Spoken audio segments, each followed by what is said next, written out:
So, Jonathan, you are the co-founder of Hyper Island. You've been in the educational game for quite some time.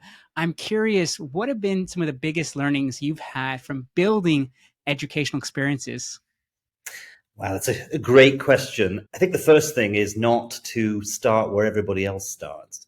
I think that many of the things that we see in education at all levels are not they're not the best that we could do, and we need to start making things that are better. If you think of every other industry, if you think of what's happened to shopping, if you think about what's happened to the way we run our cities, we've made improvements, and I think education's got left behind in lots of ways.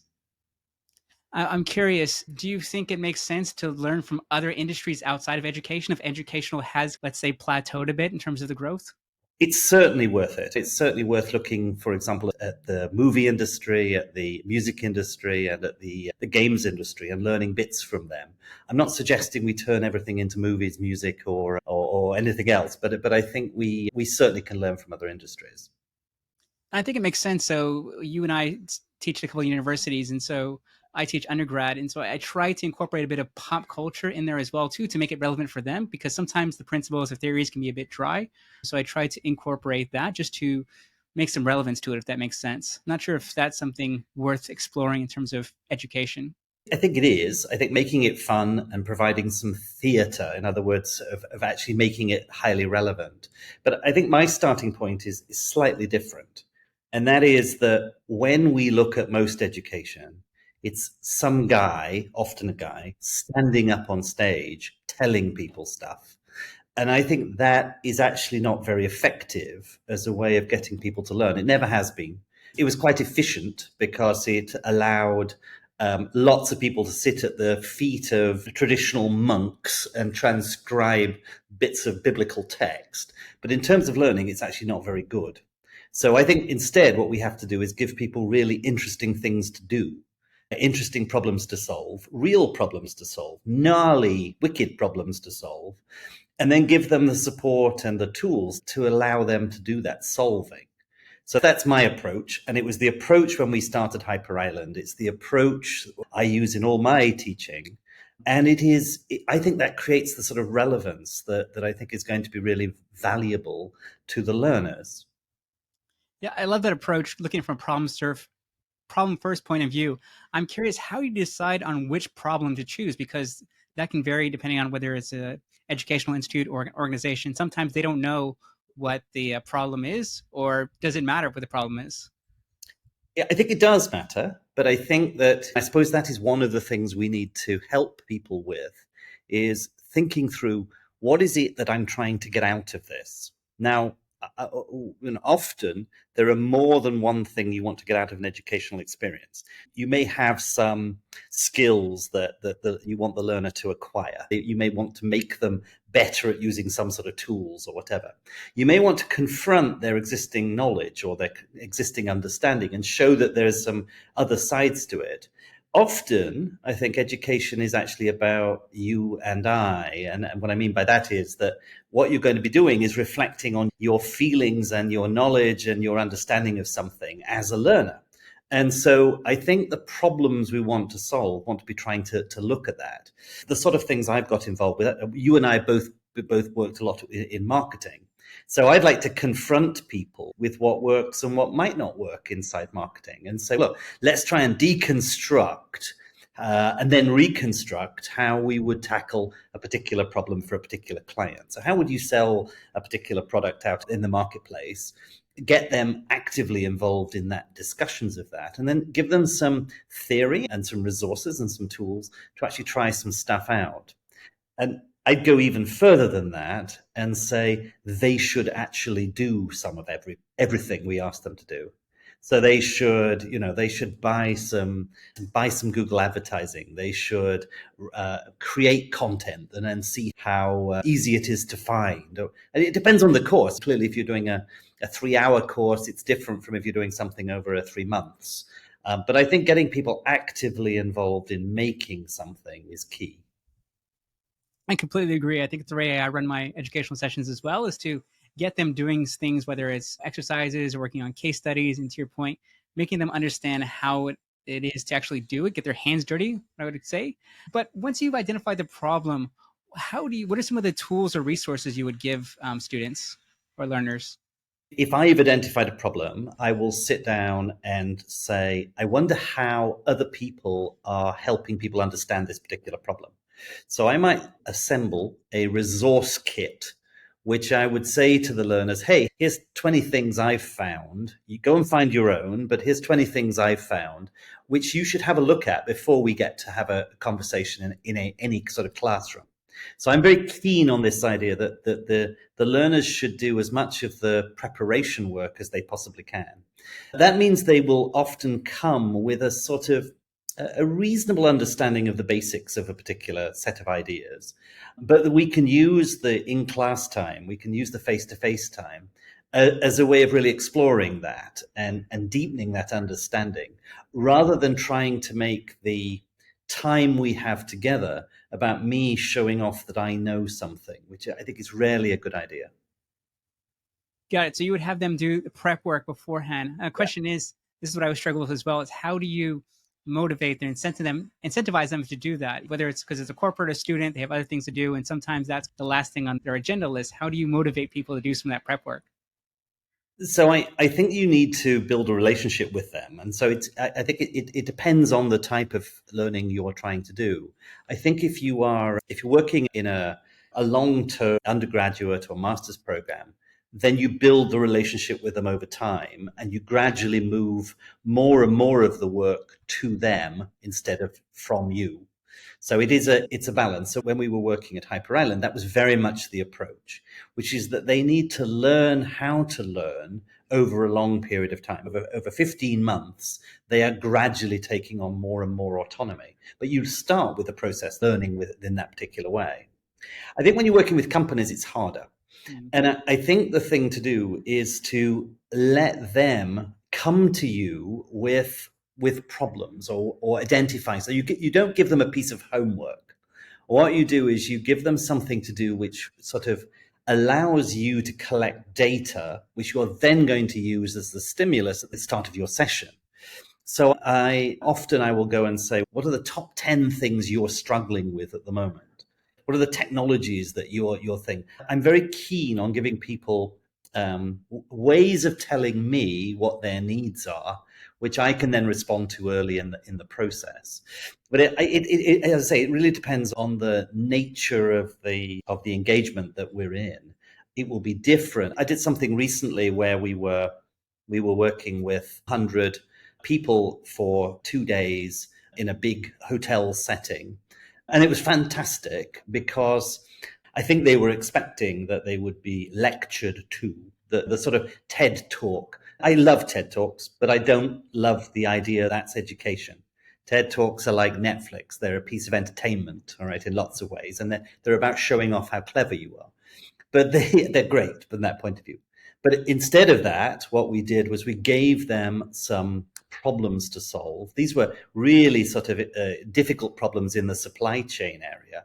And we said, look, get together the people around you and try and come up with an interesting way of solving that particular problem. And they did.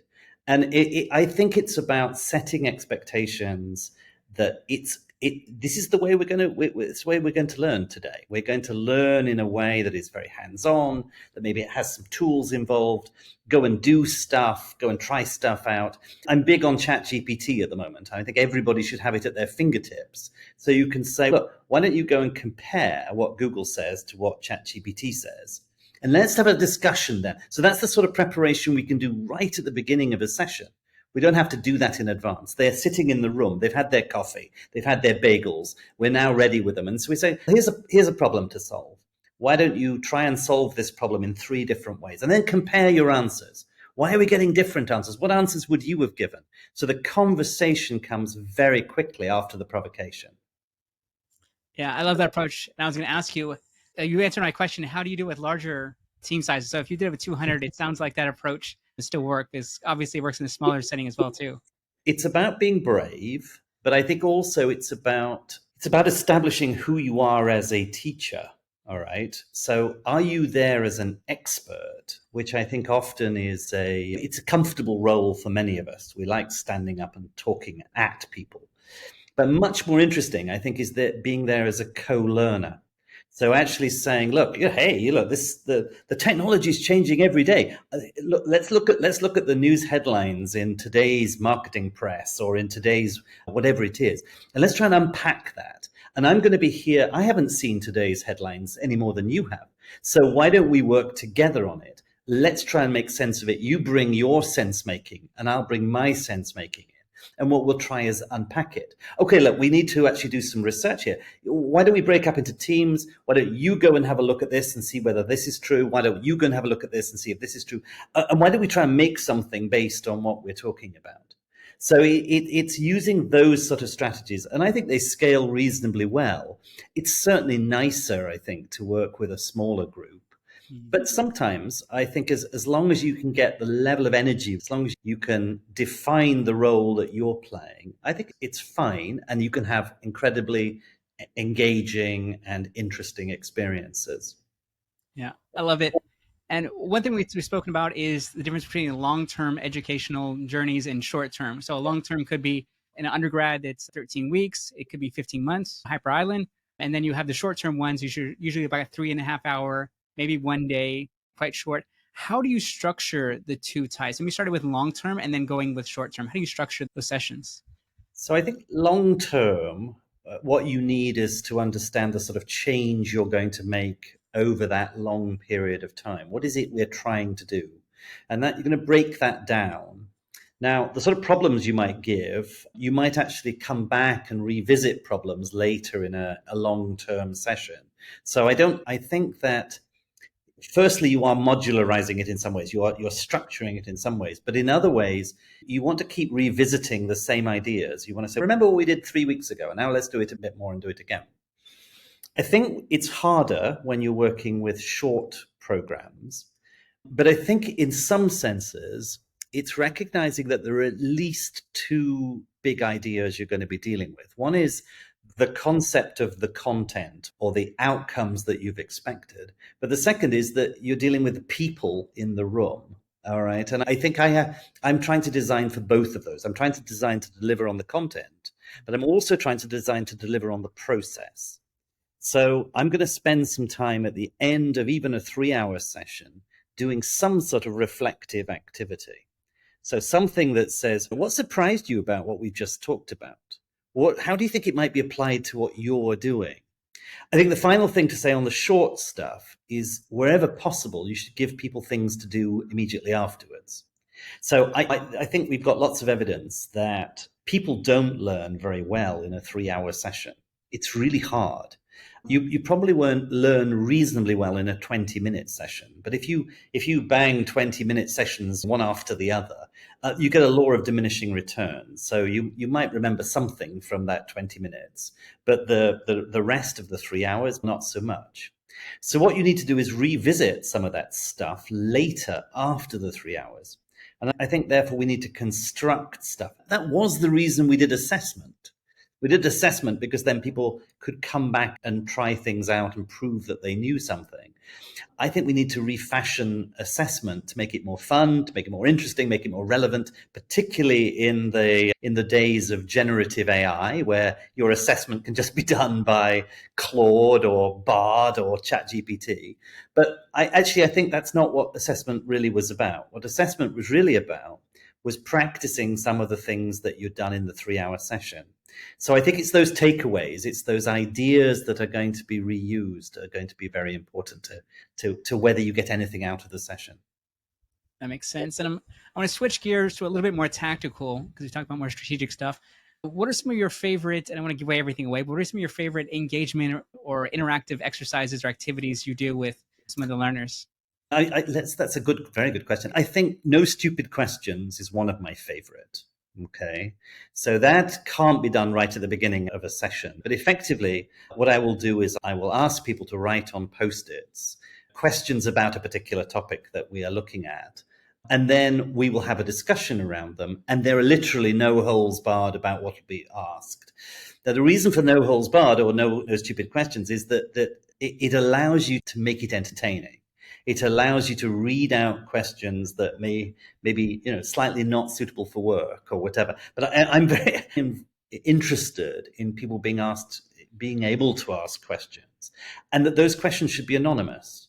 In the days of electronics and tools, I might do that using Mentimeter or something else, where I'm actually asking them to provide me with questions. And I'm happy that those questions are anonymous. And so we'll get some questions in and then we'll talk about them. And I will always take those questions and reflect them back to them. So what do you think? What would you do in this particular situation? So use the questioning and the slightly, I don't know, provocative nature of the questioning as a way of doing that. So that's one. I would say that I love immersing people in technology. So I love a situation in which we say, here are some technologies. I want you to make something with those technologies. And you have got no instruction. You've got the internet. You've got things to be able to do that with. But you do not have, I'm going to show you how to use Excel or whatever. You've got a range of technologies. I'm always trying to give learners choice. I rarely give them one tool. I'll give them 3 or 5 and say, look, you decide what you want to use and discuss it. Maybe a group of people, they go off and they look at 3 different tools, and then they come back and they talk to each other about them, and then they decide which of those tools they're going to use. I love getting people to create stuff that is not a PowerPoint presentation. So I love getting people, for example, to do press releases. I love getting people to design posters or advertising campaigns, to make a short video, to do a piece of drama, whatever it is, but something that's not about creating a slide deck. There's lots of evidence that this sort of idea is highly powerful. You're talking directly to the customer. You're talking directly to to possible investors. You're clarifying your ideas because you're not trying to represent it as a series of PowerPoint bullets. You're turning it into something else. So making the deliverables of any learning experience tangible and something more interesting than PowerPoint, I think, is a great idea. I really like that because it goes back to what you were talking about at the very beginning of doing things a little bit differently. I think Yeah. I'm guilty of that as well too, giving them presentations because I thought, okay, that's the way it's been doing. But now you have me thinking about, okay, can they do a video? Can they do a Yeah. skit or whatever it is that's a little bit outside the box? And I think also something we haven't talked about, which I think is really important, is the cultural nuances as well too, because you and I have taught basically all over the world, and so there's certain things that certain cultures are more inclined to do versus others. And I think this is where seeing where you can push the comfort boundaries, because if you give a more conservative culture and you ask them to put together a video or a skit or whatever it is, it's a little bit outside their comfort zone, could have go really good or really bad. So I think this is something that you obviously have a lot of experience. I'd love to hear your thoughts on it as well. I think I agree, but only to a point. I think actually I found it hugely successful to try and do really crazy things with learners. I think often what we do is we imagine learners as weak people with who know nothing. Actually, they're fully fledged people. Just even if they're 10 years old, they're real fully fledged people. All right. And therefore, your expectations of them can be incredibly high. Let's do something crazily big. I remember when I was a kid building lots of stuff, both at school and with my family. We would make stuff. Even today, getting people to do quite big tasks are much more interesting than getting them to do small tasks. Now, sometimes they will fail at that first task. Sometimes they will not succeed. They need support. They need scaffolding. They need help to be able to achieve stuff. Mm. But I think that the cultural piece, yes, you need to be hugely sensitive to it. You also need to watch how teams develop. One of the things we spent a lot of time at Hyper Island is team development. How do you make sure that this group of people that you're working with feel safe? That if the boss is sitting there as the staff are doing some sort of training course, you may find that everybody's looking to the boss to try and do something. Break people up into groups. Have people do stuff without the boss. Talk to the boss about standing away from the thing. Or maybe the boss should co-facilitate something with you so that the boss is not seen as the person we all have to please in the room. It comes right back to your design questions as well. I think sometimes the problems you need to solve should not be directly the problems that are trying to be solved inside the business. So one of the things I like doing is casting my learners as professional problem solvers for other people. So what would you do if is the sort of thing that works quite well. So take another brand, think about how you would advertise it. Think about how you would look at whether a particular brand is doing well in its marketing, or think of, and it can be any sort of any part of a business or any part of transformation. It doesn't have to be marketing, but casting people in the role of being a consultant or an expert or somebody, and say, your job is not to think entirely about your own work, but we'll come back to that later, but to give them a task that allows them to do that. And I've been writing a lot recently, Mhm. and I've been trying to create settings for activities that people can take on, which are completely unfamiliar. So I've got an alien invasion setting, for example. So what would you do if the aliens existed and came in, and what would you do? And here's the data, and here's the stuff you have to look at. Now, what you do is get them problem solving around this hypothetical situation. And then you say, what's similar about that and the situation that you're in? All right. So you do need to have these different components. You need to do the setup. You need to do the first part of the experience. You need to possibly give them some help getting to the next part of the experience. And then the application, how do we apply this back to our own situation? And then some sort of reflection, which says, okay, what have we got out of it? So the role of the learner, the role of the teacher is completely different, but just as important as it used to be. Instead of being the expert, you're unpacking this activity over 3 hours, 3 weeks, 3 months, whatever it is. But I find that hugely satisfying. And I think it means we can have a bigger impact on groups of learners and on companies and on whatever we're doing.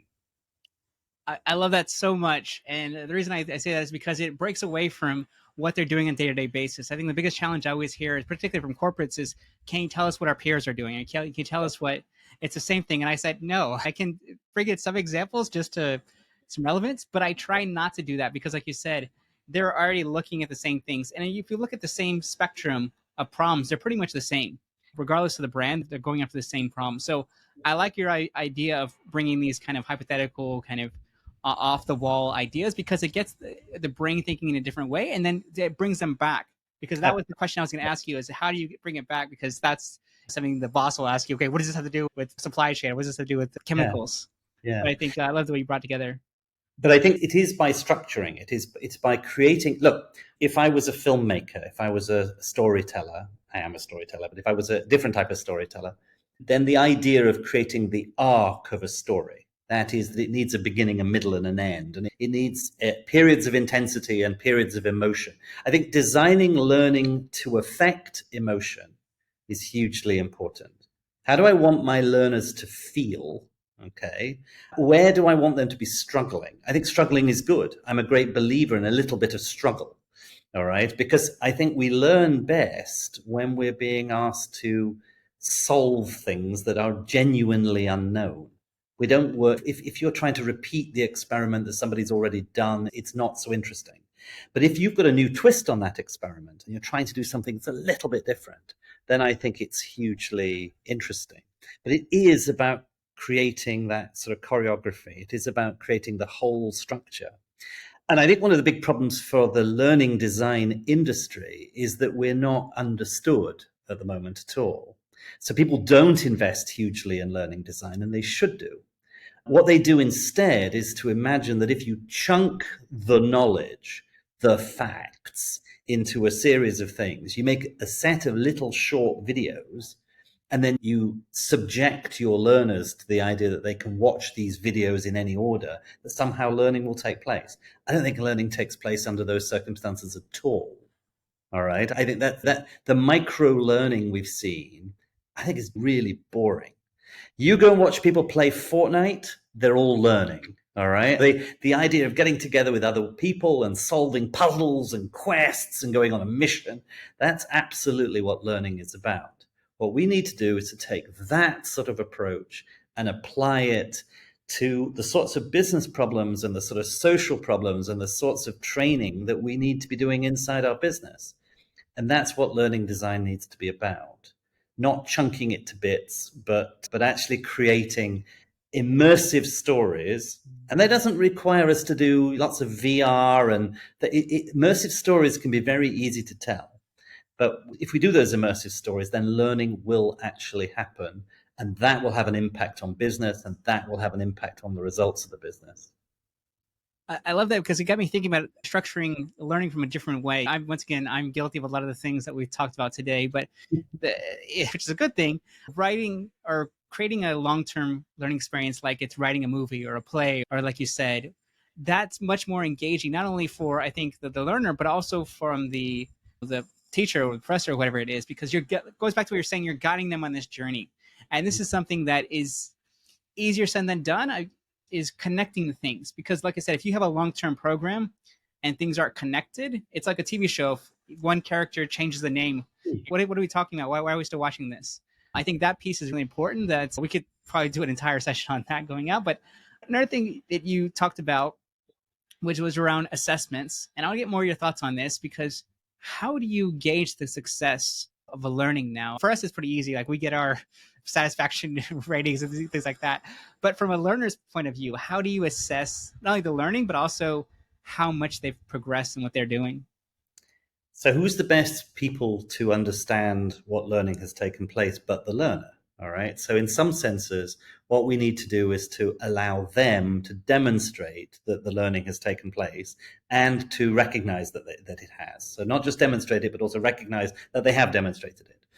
And I think that requires some different types of skills. It requires us to be asking, negotiating at the start what it is we want the outcomes to be. At the end of this session, I want you to be able to tell a story about the business transformation that is going to be needed inside your organization in order to deal with the next supply chain crisis that you're having. You give them a problem. And at the end of that session, what you want to be able to do is to go back to that problem and say, well, did we do it?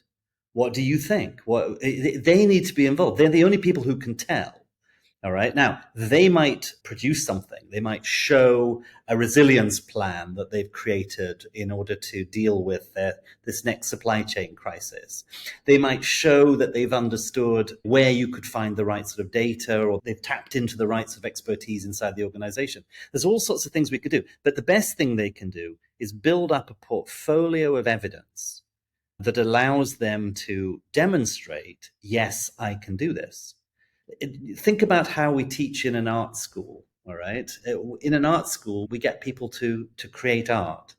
And at the end of the day, we have a set of art that they have produced. And maybe there's an exhibition or a show. All right. And that is used as the assessment for the work that they have done. Now, it isn't enough to have produced the artifact. The art itself is only one component. The other thing they should be able to do is tell the stories about the artifacts.